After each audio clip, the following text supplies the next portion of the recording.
Thank you for joining us for our monthly webinar series from Local Market Monitor, where we take a closer look at this month's National Economic Outlook, which was written by Local Market Monitor's president, Ingo Windsor. For those of you that don't know Ingo, he has been analyzing real estate markets for over 30 years and is a graduate of MIT and Boston University. He is not your typical economist and has a knack for taking complex data, extracting what is important, and providing unique insights and tangible guidance on real estate markets. So with that, I bring you Ingo and his insights on the economy. Thank you, Carolyn. Every month, we look at the latest economic data to see what they can tell us about the current state of real estate markets and where they might be headed. Our underlying premise is that you make better investment decisions when you have a better idea of the economic forces that affect supply and demand.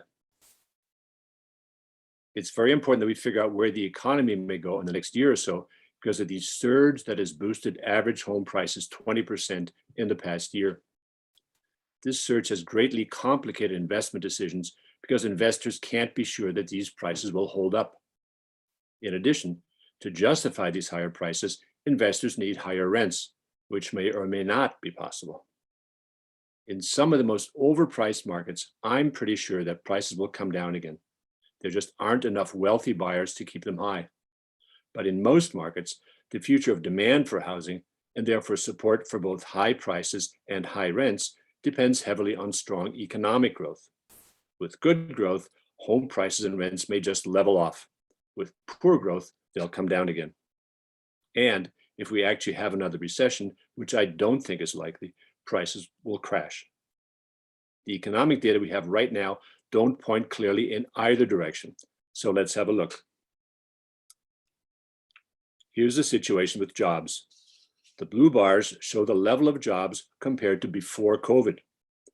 The red bars show the level of jobs compared to late 2021, when most COVID restrictions had been lifted. The growth of jobs since then has been very encouraging. A lot of economic activity has resumed. But here's the same data with all comparisons to before the pandemic.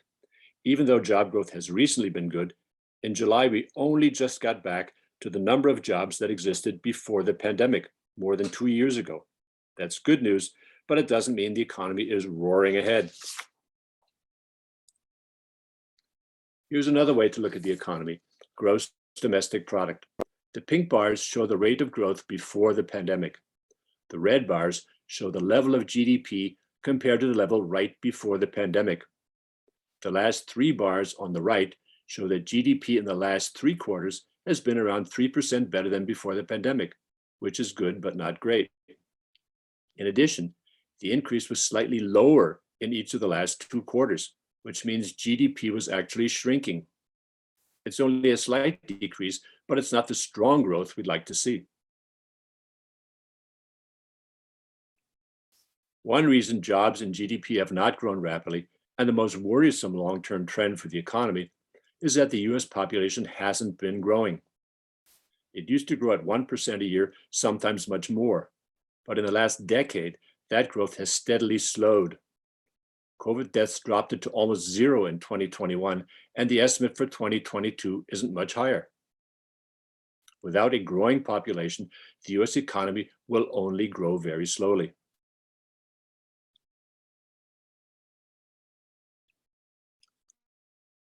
The monkey wrench thrown into the pandemic recovery is the sudden rise of inflation, driven partly by supply chain shortages that eventually will be cleared up, and partly by higher energy costs due to the war in Ukraine.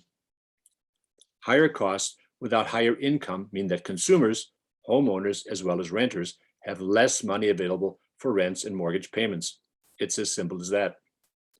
Consumers have already piled on more credit card debt in an effort to keep that up, but that can't last. This is really the other big problem for the economy, because it's very unlikely that energy costs will come down anytime soon. So in a way, the economy is doing well, but in another way, it's tough to see better growth. And it's not difficult to imagine stagnation or a new recession. So it's a difficult time for investors.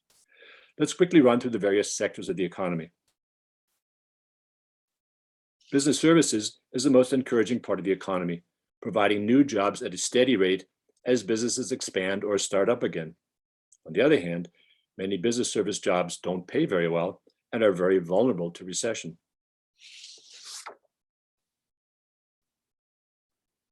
Job growth has been pretty good in manufacturing, where the pre-pandemic level has finally been reached.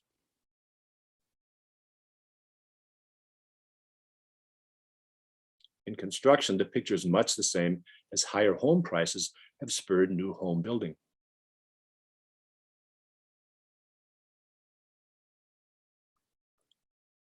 In the finance sector, growth is more modest, but helped by the home buying binge.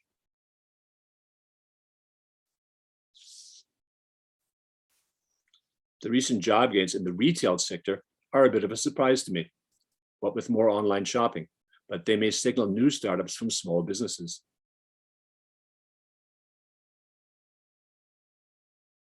Jobs in healthcare are finally being added after big losses during the pandemic.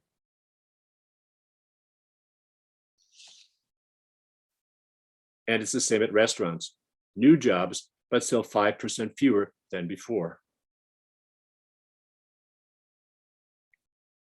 In government, a very large sector, there's almost no growth.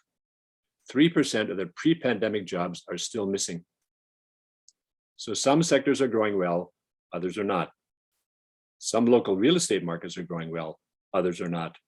In 65 of the 100 largest local markets, the level of jobs is still below the pre-pandemic level. That's it. In this time of uncertainty, let me plug our Investors Metro analysis, which forecasts home prices and rents, calculates investment risk, and provides strategic analysis for each local zip code. Available for 200 markets, it's written for investors, not academics. Thanks very much for following along.